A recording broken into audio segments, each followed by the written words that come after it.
Muy buenas, queridos amigos, ¿cómo estáis? Espero que muy bien. Lo que vais a ver a continuación podría parecer una broma, si no fuera porque os doy mi palabra de honor de que es muy real. Y precisamente porque es una cosa seria y no es una broma, aunque el ambiente sea distendido y haya confianza, puesto que nos conocemos desde hace mucho tiempo, es una entrevista que tiene una serie de particularidades que os explico rápidamente. Justamente porque vamos a hablar con una persona muy importante en el ámbito de la conducción autónoma y queremos hacerlo de una manera que sea interesante para vosotros y con total libertad de opinión y sin ningún tipo de restricción ni política. Justamente como digo, porque va muy en serio, hemos tenido que hacer una serie de cosas, como es pixelar la cara del personaje e incluso también alterarle la voz para que no sea fácil reconocer. ¿A quién hemos entrevistado? Bueno, pues hemos entrevistado a uno de los mayores expertos que hay en conducción autónoma a nivel mundial. Sin duda alguna, me pongo la mano en el fuego que es el mayor experto que hay en lengua hispana. Y cuando hablo de lengua hispana no me refiero a España y sus 50 millones de habitantes, sino me refiero a los cientos de millones de hispanohablantes que hay en todo el mundo. Es una persona muy importante porque además no es una persona que sea un estudioso o un profesor de universidad. Está metido dentro de la industria y en un cargo muy importante. Y cuando digo cargo importante tampoco me estoy refiriendo a que sea el responsable de una empresa que fabrica o desarrolla un chip específico o un tipo de cámara determinada para colocar en un coche que lleva un montón de sensores. No me estoy refiriendo a eso. Me estoy refiriendo a una persona que es el máximo responsable del desarrollo de la conducción autónoma en una marca muy importante que se dedica a ese mundo, a ese ámbito. Y eso supone que como máximo responsable es también el coordinador general. Tenéis que tener en cuenta que en la conducción autónoma se afecta, como os va a explicar en la entrevista a continuación, a un montón de departamentos dentro de lo que es un desarrollo del automóvil y por lo tanto el máximo responsable tiene que tener una visión absolutamente general y tener conocimiento tanto de la parte de sensorística de los distintos tipos de sensores como de los distintos tipos de softwares y cómo se integran. Es decir, que es en definitiva el cerebro, valga la redundancia, dentro de una organización muy compleja. Como os digo, no os puedo contar el nombre, ni os puedo enseñar quién es, ni podéis ver su voz, pero sí vais a poder tener en primicia sus opiniones, que espero que sean muy valiosas. Y nada más, no me enrollo más, simplemente espero que sea provechosa, la voy a partir en 2 o 3 partes, porque es una conversación muy larga para que se pueda ir asimilando, y aquí tenéis la primera, espero que sea de vuestro interés y lo vamos comentando, ¿de acuerdo? Pues aquí os dejo la entrevista con el Dr. X. Muchas gracias. Bueno, pues doctor, un placer tenerle aquí. Vamos al grano, que tenemos muchas cosas que hablar y no mucho tiempo. El placer es mío. Muchas gracias, hombre, así da gusto. Primero de todo, vamos a hablar un poco de los 5 niveles de la conducción autónoma, que es algo de lo que a veces no se habla con mucha precisión. Tampoco dando una conferencia de 1 hora, pero las cuestiones básicas de este asunto. Sí, vamos a ver. Los 5 niveles de la conducción autónoma, digamos que no tienen mucho misterio, no deberían tener misterio, porque están perfectamente definidos por la Sociedad de Ingenieros de Automoción, por la SAE.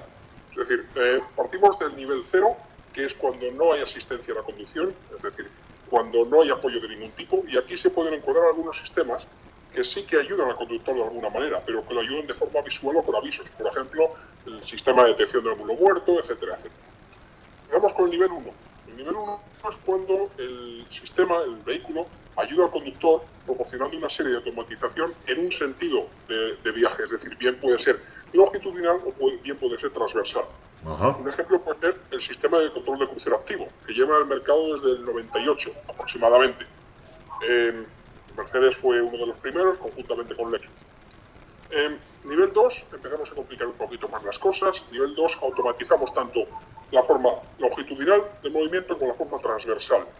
Pero, sin embargo, en este caso, el conductor siempre tiene que estar al mando del vehículo, es decir, las manos tienen que estar en el volante. En caso de que el conductor sujelte el volante, el vehículo le informará de que, oiga, vuelva a poner las manos en el volante. Ejemplos de esto, pues los sistemas que se le llaman Highway Assist, en algunos casos, que combinan tanto el control de crucero activo, la CC, como el control lateral, es decir, es un centrado de carril, siempre con las manos en el volante. Esto es lo que estamos viendo hoy en el mercado, es decir, todo lo que tiene al día de hoy Tesla, todo lo que tiene Mercedes, BMW, Volvo, Nissan, hay como 15 marcas en el mercado hoy día que tienen un nivel de automatización, una automatización de nivel 2 en el mercado. Sin embargo, la verdadera conducción autónoma, o cuando se empieza a hablar de conducción autónoma y no de ayuda a la conducción, llega con el nivel 3. En el nivel 3 lo que tenemos es que De nuevo, automatizamos longitudinal y lateralmente, pero el conductor no necesita, en este caso, tener las manos en el volante. El conductor es libre de hacer algo que no sea estar permanentemente atento a la conducción. ¿Qué puede hacer? Puede leer un libro, puede responder un correo, puede ver una película, puede hacer una serie de cosas. Pero el conductor siempre tiene que estar atento de alguna manera para poder retomar la conducción si el vehículo o el sistema se lo pide en 5 o 10 segundos. Es decir, es un sistema que es manos libres, pies libres, pero aún el conductor tiene que estar en conexión con el vehículo de alguna manera para poder retomar el control. Esto es un nivel 3. En el mercado actualmente diría que hay un nivel 3, que es el Audi A8, el Audi A7, el Audi A6, recientemente presentados. Y diría porque, aunque el vehículo se ha presentado como un nivel 3, todavía no se encuentra dentro del marco legal, con lo cual todavía no se ofrece en la mayoría de mercados. Bien. Y después las cosas ya serias, de verdad, serias, empezamos con el nivel 4. Nivel 4, volvemos a automatizar longitudinal y lateralmente, volvemos a no necesitar que el conductor esté atento a la conducción, pero en este caso el sistema no debe devolver el control al conductor. Es decir, es un sistema que debe ser robusto a cualquier tipo de interferencias, que debe ser robusto a cualquier tipo de incidencias que nos encontremos en la vía. Por lo cual, el conductor, y esta es una de las mayores ventajas, además de leer un libro, además de responder correos, de ver películas, podrá, por ejemplo, dormir en el vehículo. El nivel 4, sin embargo, a pesar de las múltiples ventajas que tiene, y por lo cual se está investigando qué se puede hacer dentro del coche, por ejemplo, girar asientos y hacer multitud de cosas, crear mesas de trabajo y demás, al margen de esto, un nivel 4, la limitación que tiene para no ser un nivel 5 es que está limitado en cuanto a, digamos, las condiciones en las cuales puede funcionar. Por ejemplo, al principio quizá veamos nivel 4, bien en autopista, bien en entornos muy controlados.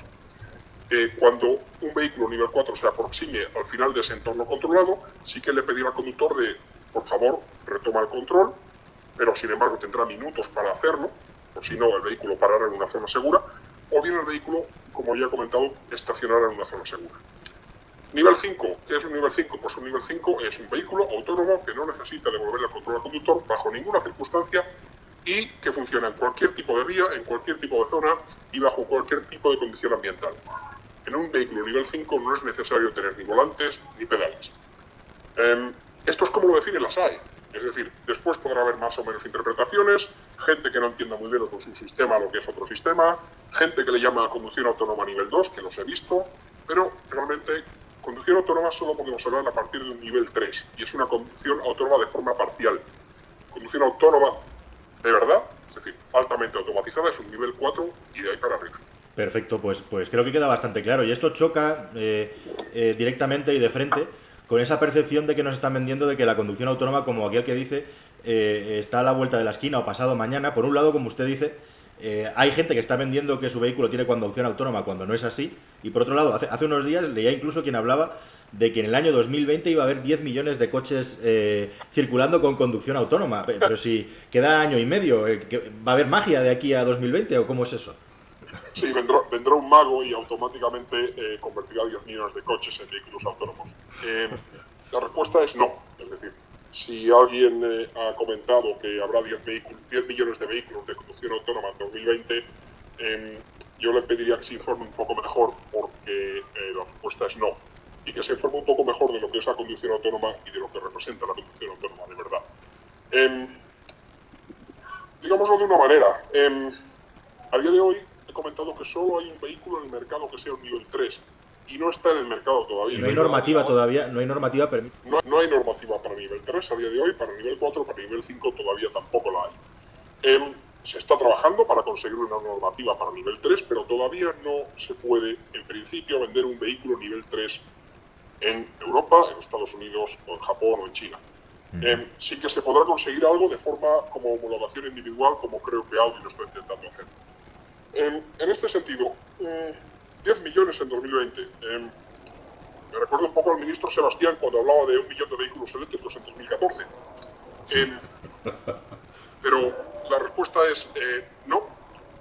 No, por la sencilla razón de que lo primero que vamos a ver de conducción autónoma o de nivel 4 para arriba, ya dejamos aparte el nivel 3, que no vamos a ver 10 millones de vehículos nivel 3 tampoco, porque, reitero, Audi de momento es la pionera, pocas marcas más se van a atrever el año que viene. Nivel 4, lo primero que vamos a ver de nivel 4 de verdad va a ser los que alguna gente llama robotaxis, es decir, lo que está ofreciendo gente como Waymo, lo que va a ofrecer gente como Waymo, lo que va a ofrecer gente como Uber. Waymo, por cierto, hablamos de Google, la empresa de Google que se dedica a la conducción autónoma. Gente sí que está invirtiendo mucho en este campo, en la conducción autónoma, porque para ellos, que su negocio va a ser ofrecer, o es el caso de Uber, es ofrecer servicios de shared mobility. Esta gente, para ellos el conductor representa más del 70% de los costes, con lo cual librarse del conductor es una gran ventaja para ellos.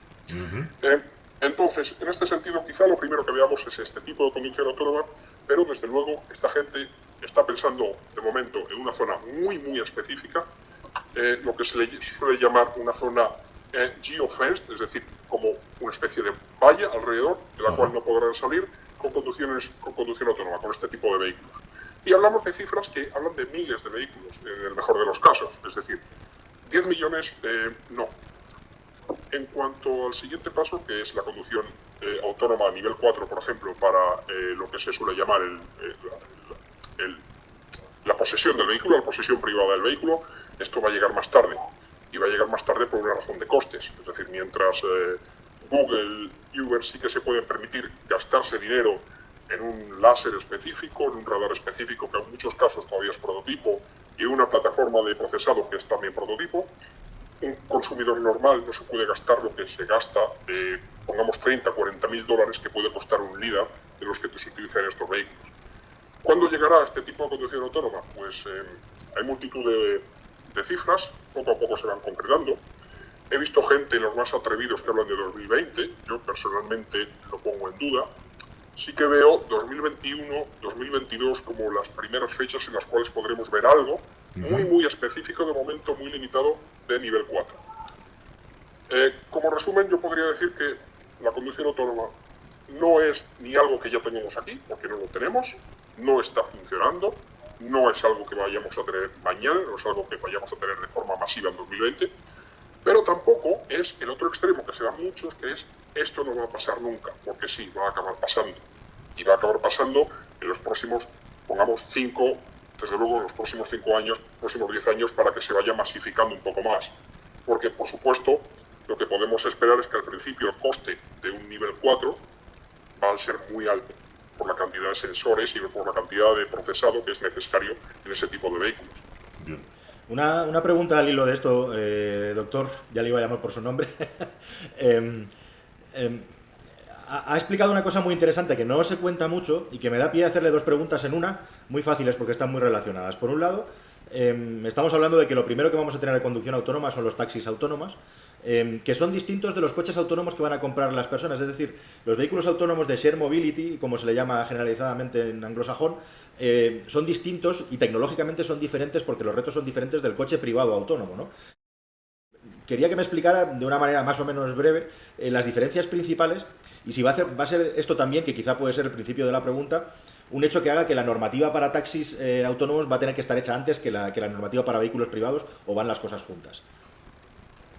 Pues empezando por las diferencias. En un vehículo tipo Waymo, un vehículo tipo Uber, los sensores en principio no tienen el problema de costes que sí que podemos tener en lo que son los vehículos que vamos a integrar en los vehículos privados. Es decir, si Google se gasta 30.000, 40.000 dólares en un LiDAR o Waymo se gasta 30.000, 40.000 dólares en un LiDAR, pues vale, sí, es el precio de un vehículo, pero que dado el uso que se le va a dar a esos vehículos, que es muy intensivo, prácticamente 24 horas, 7 días a la semana, es una cosa que se va a amortizar, es decir, la curva de amortización es bastante rápida. Después otro problema que tenemos para integrar lo de Uber y lo de Waymo en la conducción real es el tamaño y peso de los sensores. Es decir, tenemos muy bien esta especie de cúpula que integra el LiDAR en el caso de Uber, en el caso de Google o otros coches que hemos visto por ahí. Pero, por ejemplo, yo si voy a mi equipo de diseño y les digo, oigan, señores, ven esta cúpula que tengo aquí tan bonita, pues es que lo quiero integrar en el techo. Pues no sé si al día siguiente estaría trabajando en mi empresa. Es decir, siempre es un reto. Por no hablar del tamaño, que siempre es otro reto, el peso y el consumo que tienen estos elementos. Por otra parte, estos componentes en muchos casos todavía están en fase de prototipo, que si bien funcionan adecuadamente, no funcionan adecuadamente sin un adecuado mantenimiento. Es decir, los Uber, los Waymo de este mundo, tienen su sistema, a cualquier fallo que les dé, lo envían directamente a su central y en su central cambian el sensor, reparan, es decir, no hay mayor tipo de problema. Ellos tienen el coche, no hay mayor problema. Pueden incluso no sacarlo a la calle en caso de que entiendan que haya alguna eventualidad. En el caso de un usuario privado, si el LIDAR no te funciona, pues lo primero que desde luego que te quejas, que vas a la fábrica, que abres un foro en internet, que presentas mil demandas. Es decir, es una situación muy diferente. Y por último, como ya comentaba, hablamos del estado de prototipo de estos sensores. Es decir, los sensores que van a dar soporte a la conducción autónoma a nivel 3 y nivel 4, nivel 3 avanzado y nivel 4, aún se encuentran en fase de prototipo en muchos casos. He leído por ahí también no hace mucho que ya tenemos todo el hardware para conducción autónoma. No lo tenemos, no es cierto. Los sensores no están listos. Hoy día, el radar que yo tengo puede ver 200, 250 metros con una resolución de 3-5 grados. El radar que necesito para conducción autónoma tiene que ver 300 metros y tiene que tener una resolución de 1 grado, por poner un ejemplo. Los LIDAR que tenemos hoy día, o tenemos el caso de Audi, que aún tiene partes móviles, o tenemos el caso de Waymo o Uber, que es la cúpula. No queremos ese LIDAR en el futuro, queremos un LIDAR que sea sin partes móviles, que sea mucho más eficiente. Y eso a día de hoy no existe. Empezarán a estar disponibles en 2021 o 2020 en algunos casos. Es decir, Perfecto. todavía hay un camino que recorrer. Entendido. Y la segunda parte de la pregunta era la parte de la legalidad. Si tendríamos que tener primero un marco legal para los robotaxis. La respuesta es sí. La respuesta es que ya tanto Google como Uber están moviéndose para tener una especie de licencias, para tener licencias específicas para poder probar y conducir sin conductor. Están homologando esos vehículos en cortas series. En el caso de Google ya lo está probando, por ejemplo, en Arizona, lo está probando en California y en otros estados. En el caso de Uber es un poco diferente por el problema que tuvieron y, por ejemplo, han parado las pruebas en Arizona. Esto ha sido una noticia que surgió después del accidente y hoy, creo que hoy o ayer se confirmó de que definitivamente paran las pruebas en Arizona. Pero sí, la legalidad llegará antes para los robotaxis que para vehículos de gran serie. Perfecto. Hace unos días también se publicaba una información en la que se sacaba una lista de las marcas en Estados Unidos que tienen coches legalmente aprobados para circular por carretera. Esa lista realmente luego se vio que era de California nada más y no de todos Estados Unidos. Y en esa lista aparecía como líder General Motors, una empresa que muchos no tienen en mente que pueda ser líder en este asunto, ¿no? Con esto le quería preguntar, ¿quiénes son los líderes realmente en conducción autónoma, las marcas? ¿Quién está más avanzado en este sentido? Hágame una pequeña radiografía. Y si empezamos a hablar de marcas, en este caso, descontando la gente de Google, que está por encima, básicamente, porque esta gente ha conducido unos 8 millones de kilómetros y tiene simulados como 8 billones con B, millones americanos, en este caso, o sea, es decir, 8.000 millones de kilómetros, perdón. Si dejamos al margen a la gente de Waymo, los más avanzados en cuanto a fabricantes, hablaría de que son General Motors. Tiene una flota bastante grande, no tanto como la de Google, pero es una flota grande. Están haciendo muchas pruebas, han realizado una serie de adquisiciones muy importantes. Por ejemplo, compraron Cruise Automation, que es una empresa, fue una startup con mucha experiencia en el tema, ya desde los tiempos de DARPA. Ford también está haciendo mucho trabajo en este sentido. Tenemos después, por supuesto, al triunvirato alemán. Tenemos a BMW, Mercedes y Audi. Diría que BMW quizá pueda estar un poquito por delante, al menos en lo que se ha publicado. Se ha publicado oficialmente que sacarán un vehículo al mercado, quizá el iNext, en 2021 con nivel 3,5, que le llaman, que será un nivel 3 muy capaz. De hecho, se habla de que la sensórica podría ser capaz de soportar nivel 4, pero quizá no se atrevan de momento a lanzarlo. Después de estos, tenemos un grupito que quizá pueda estar Nissan, puede estar Volvo, están haciendo bastante trabajo en este sentido. Hyundai también se está poniendo mucho las pilas, el grupo Hyundai Kia. Es decir, yo vería a este grupo como los líderes en cuanto a temas de conducción autónoma en cuanto a fabricantes. Y después tenemos, por supuesto, ya he comentado, Waymo, Google, que estaría por encima, Uber, que lo pondría por detrás, desde luego, y tenemos pues, un sinfín de startups que están apareciendo como setas, que prometen que van a hacer conducción autónoma y que ya tienen un nivel 4 en la calle, cuando, bueno, digamos que tienen muchas limitaciones por el tipo de algoritmos que están usando, por el tipo de software que están usando. Bueno, y de toda esta lista que me ha pasado usted, me sorprende que no ha hablado en ningún momento de Tesla. ¿Qué está pasando aquí? ¿Se ha olvidado o cómo está el asunto de Tesla? Por favor, vamos a hablar un poquito de Tesla. ¿Hablamos de Tesla, lo que publica Elon Musk en Twitter, o hablamos de Tesla, lo que ofrece en la realidad? Vale, pues lo que tiene Tesla a día de hoy, sin ir más lejos, es un nivel 2. Nada más y nada menos. Pero es un nivel 2. Es un nivel 2 bastante capaz en autopista, pero con las limitaciones propias de un nivel 2, e incluso en este caso con algunas más, porque no tiene la diversidad de sensores que pueden tener otros, sobre todo para la parte de adelantamiento, para la parte de cambio de carril. Es decir, la multitud de vídeos que hay de Tesla, mira cómo conduce mi Tesla de forma autónoma, o mira lo que hago con mi Tesla y tal, pues son vídeos que se pueden hacer con cualquier vehículo que tenga un nivel 2. Hay un vídeo circulando por la red que es muy divertido, muy divertido, que es un Infinity. El vídeo es del año 2014, si no me falla la memoria. De 2014, sí señor. Sí, pues el vídeo del Infinity es un señor que no tiene mucho aprecio a su vida, que lo que hace es, tiene un Infinity con nivel 2, que en aquella época no tenía un sistema de, digamos que de devolverla, hacer un timeout, retorno ¿no? del control. Sí, de hacer un retorno del control al conductor, de forma que podías dejarlo, que el coche funcionase de forma autónoma por kilómetros y kilómetros, pero no tenía ningún sistema de seguridad asociado a ello. Es decir, si había algún inconveniente, pues ahí te quedabas. ¿Qué pasa? Pues que el vídeo este aparece un señor con su Infinity que conduce de forma autónoma. Bien, muy bien, el coche lo está haciendo, el señor no toca el volante, hasta ahí puede ser más o menos inconsciente. El problema viene cuando el señor empieza a filmar todo esto desde el asiento del acompañante.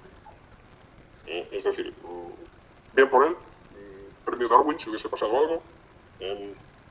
Es lo que circula desde 2014. Es decir, Tesla tiene muchos vídeos muy bonitos, muchos de ellos muy bien editados, donde se ve que, por ejemplo, mira cómo aparca el Tesla, pero es un nivel 2. Y es un nivel 2 y con el hardware y con los sensores que tienen, no van a poder ir más allá de un nivel 2. Quizá pueden extenderse un pelín hasta un nivel 3 limitado en cuanto a velocidad, pero nada más. Para moverse un nivel 3 y sobre todo un nivel 4, necesitas tener una redundancia de sensores que Tesla no tiene en su sistema.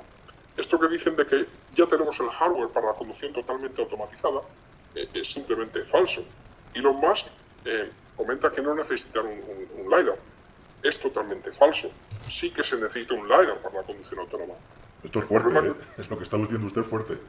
No se trata de ser fuerte, no, se trata de entender un poco qué se necesita para este tipo de niveles y por qué todas las marcas, todas, sin excepción, excepto Tesla, por supuesto, están invirtiendo en la tecnología LiDAR, porque realmente es necesario. Es decir, en nivel 4 hemos dicho que no devuelve el control al conductor. Tesla únicamente tiene una serie de cámaras alrededor del vehículo, tiene 8 cámaras y tiene un radar mirando hacia adelante. Sí, también tiene ultrasonidos, pero los ultrasonidos tienen un rango tan limitado que es una burla pensar que pueden hacer algo, sobre todo en temas de cambio de carril. Y cualquier usuario de Tesla que tenga un blind spot con ultrasonidos entenderá lo que estoy diciendo. El tema es que una cámara tiene limitaciones muchas, por supuesto, en cuanto a lo que es la visibilidad en malas condiciones. Es decir, si llueve, si hay spray por la lluvia, si tenemos el sol de cara, si es de noche cerrada y tenemos alguno aproximándose por detrás sin la iluminación adecuada. Es un sinfín de limitaciones. Y un nivel 4 no se puede permitir esas limitaciones. Tiene que funcionar en cualquier tipo de circunstancia de emergencia. Es decir, todo lo que nos está vendiendo de no os preocupéis que el coche lo actualizaré por software y ya será un nivel 4, tendrá conducción totalmente automatizada, incluso nivel 5 he llegado a oír. pues lo siento, pero no es así. Entonces, esto que están vendiendo como Full Autonomous Drive, según usted, se va a quedar en un nivel 3. Y de hecho, en una de las últimas comunicaciones que había de Tesla, ya se estaba hablando incluso de que el procesador que han estado vendiendo para este Full Autonomous Drive tampoco sirve. Que había que cambiar incluso el cerebro que procesa toda la información que recibe de los sensores de los Teslas que se han vendido como Full Autonomous Drive. Se va a quedar en un nivel 3 ilimitado. Es decir, incluso si queremos hacer un nivel 3 a alta velocidad, a 130 km/h, que en principio sería lo que la futura normativa permitiría, necesitamos incluso detectar casos como que haya un ladrillo en mitad de la carretera a 200 metros frente a nosotros. Y de forma redundante. Eso, con las cámaras que tiene Tesla, con la cámara trifocal que tiene Tesla mirando hacia adelante, y con el radar que tiene Tesla, que es un radar normalito, no es un radar especial, no es posible hacerlo. Es decir, la gente que está mirando a un nivel 3 a alta velocidad está mirando a una serie de redundancia de sensores que Tesla no la ha visto todavía. Y lo mismo sirve para adelantamiento. Es decir, la maniobra de adelantamiento o la maniobra de tirarse el arcén en caso de que haya algún problema en un nivel 3 es muy compleja y se necesita estar muy seguro para hacer esa maniobra. Tesla no tiene implementados esos sistemas, no tiene implementada esa duplicidad. Y hablamos únicamente de sensores. Podemos hablar también de la plataforma de procesado, que por cierto, no es la primera vez que dicen que se queda corta, ya la han cambiado una vez. La plataforma de procesado que tiene Tesla no es redundante, no tiene ningún tipo de redundancia embebida en esa plataforma. Uno de los temas que se hace muchísimo hincapié en un nivel 3 y nivel 4 es que no puede existir un punto único de fallo. Si existe un punto único de fallo, el sistema, en caso de que rompa por alguna parte, de que alguna batería deje de funcionar, de que algún sensor deje de funcionar o que la plataforma de computación deje de funcionar, deja el conductor vendido. Y eso, como hemos visto en un nivel 4, nivel 3, nivel 4, no puede permitirse. Perfecto. ¿Qué cosas, bueno, dejando claro que, pues, que Tesla va a tener un problema y demandas de por medio seguramente, ya veremos cómo acaba esto? Yo creo que lo único que les puede salvar es que la normativa se endurezca y que ellos se excusen en que como la normativa ha cambiado, lo que prometieron ya no se puede prometer. Bien, la cuestión es, entiendo que Tesla algo bueno tendrá o algo bueno habrá hecho. ¿Qué destacaría usted o qué envidia de Tesla, por decirlo así de una manera clara? Envidio sobre todo la capacidad que han tenido para hacer las actualizaciones mediante software updates, es decir, se descarga vía Wi-Fi y directamente se carga el coche y tiene sus automatizaciones automáticas. Eso es, digamos que han sido muy pioneros, están en la punta de lanza. Y otra cosa que admiro mucho es cómo están haciendo en parte la validación. No estoy de acuerdo en que muchas veces se utilicen a los usuarios como conejillos de indias, es decir, la famosa beta version, pero sí que estoy muy de acuerdo con la validación de que tienen conexión del vehículo con la nube y envían directamente la información de cuando ha habido un problema a la nube, y eso está muy bien. Y por supuesto admiro el marketing y la legión de seguidores que cualquier cosa que se publique de Tesla, aunque hable de tenemos un radar que es capaz de ver en cualquier condición meteorológica, que es un radar, como ya he dicho, normalito, que lo montan SEATs, entre otros, mismo radar, pues se magnifica de una manera de Elon Musk está innovando en el mundo de la automoción. Oigan, señores, no, llevamos trabajando con radares desde hace 30 años, porque no es nada nuevo. Bien, y al hilo de esto... Perdón que te interrumpa. Sí. Esto viene también, sobre todo, debido a la falta de información que hay en el público en general de el mundo de la automoción o de cómo funciona la tecnología en el mundo de la automoción. Es decir, hoy día, uno de los problemas, o una de las bendiciones, no sé ya cómo llamarlo, de Internet, es que cualquiera tiene voz y no es capaz de discriminar el poder de esa voz, o digamos la autoridad de esa voz. Es decir, mi tío Paco, desde el bar, tranquilamente, puede opinar, puede escribir cualquier cosa en un blog, en un foro, e igual tiene el mismo valor para muchos usuarios que lo que pueda publicar el señor Amnon Shashua, que es el CEO de Mobileye, y es uno de los grandes popes, por decirlo de alguna manera, en el tema de conducción autónoma para producción en serie. Es decir, estamos hablando de que Internet o la web amplifica todas las voces por igual, lo cual lleva a muchas confusiones. Vamos a hablar, me da pie esto que me cuenta para hablar de dos cosas que también influyen en Tesla, pero ya abriendo, bueno, me quedan dos preguntas sobre Tesla, pero me voy a saltar un poco la última y volvemos. Que es dos palabras mágicas, inteligencia artificial y redes neuronales. O redes neurales o como quieras llamarle. No, por el hecho de que todas las cámaras estén acumulando información, va a haber algo mágico luego que te va a resolver todos los problemas a la hora de que el coche conduzca solo. He visto incluso un cepillo de dientes que lo anuncia que tiene inteligencia artificial. Es decir, se está convirtiendo en una palabra vacía. ¿Qué es la inteligencia artificial? Pues digamos que es una serie de... Por simplificarlo muy mucho. Es una serie de algoritmos, una serie de software que corren un hardware que puede ser específico para obtener un buen rendimiento, que en base a aprendizaje previo hay una serie de clasificadores o de cascadas que, digamos, que extraen los parámetros importantes y proporcionan una información digamos que a un decisor. ¿Cuál es el problema de la inteligencia artificial? Que estas redes neuronales, o lo que se llama el Deep Neural Network, no se es capaz de debugarlas, no se entiende lo que hay dentro, no se sabe cómo validarlas. Y esto no lo digo yo, que yo no lo sepa, no he encontrado a nadie y no hay nadie en el mundo que tenga la respuesta a cómo validar un sistema formado únicamente por inteligencia artificial. Y esto es un gran reto. Esto es un gran reto porque yo, sobre todo, una cosa que quiero en mis sistemas es que si tienen una entrada determinada, me respondan de una manera determinada. No quiero sorpresas en mi sistema de conducción autónoma. Esto sería como darle un coche, entre comillas, y salvando muchísimo las distancias, a un mono que va hasta arriba de anfetas. Es decir, el mono puede seguir el carril perfectamente, puede estar siguiéndolo, pero primero, no sabes por qué lo está haciendo, y segundo, no sabes si mañana lo va a hacer igual. Es decir, hay una serie de condiciones, de contorno, hay una serie de elementos dentro de la inteligencia artificial o de la machine learning o de la deep neural network que no se puede entender a día de hoy y no se sabe exactamente lo que pasa dentro de ella. Y por eso tiene muchas limitaciones para aplicarlo en serie. ¿Qué ventajas tiene? Pues que yo si quiero hacer un prototipo que me funcione rápido, pues en breve tiempo, en una semana, le meto una cascada de imágenes previamente clasificadas, que yo sepa lo que son esas imágenes, le meto, por ejemplo, aquí está mi clasificador, toma, 1 millón de imágenes de detección de líneas de carril. Estos son líneas de carril. Pues el sistema me va a decir lo que son las líneas de carril, perfecto. Pero, si yo quiero producirlo en serie, no sé cuándo me va a fallar. Ese es un gran problema.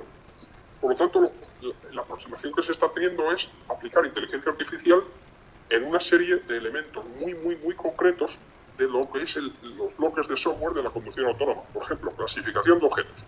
Por ejemplo, determinación de un posible path planning. Pero después, al final, lo que se tiene son lo que se llaman las reglas de la carretera o rules of the road, que, digamos, he hecho un envoltorio de seguridad que es determinista. Es decir, si tú le entras A, te va a salir B, y esto va a ser siempre así. De esta forma se puede validar cómo funciona un sistema de conducción autónoma. La validación, que por cierto, que no va a ser fácil. Es decir, hay voces por ahí que dicen que se van a necesitar como 50 millones de kilómetros para validar un sistema de conducción autónoma.